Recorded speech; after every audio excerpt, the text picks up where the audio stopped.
பாதிக்கப்பட்ட தென் மாவட்ட விவசாயிகளுக்கும் அரசு நிவாரணம் வழங்க வலியுறுத்தி மதுரையில் கருகிய பயிருடன் போராட்டம் நடந்தது. மதுரை கலெக்டர் அலுவலகம் முன்பு பார்வர்ட் பிளாக் கட்சியின் முன்னாள் எம்எல்ஏ சந்தானம் தலைமையில் ஆர்ப்பாட்டம் நடைபெற்றது.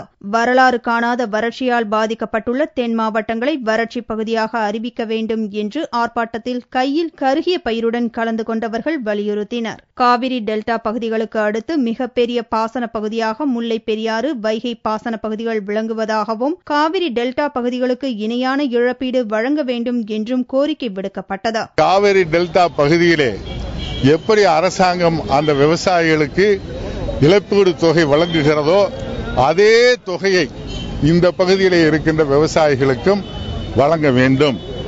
அதுபோல விவசாய கூலிகள் முழுமையாக வேலையின்றி பாதிக்கப்பட்டிருக்கிறார்கள்.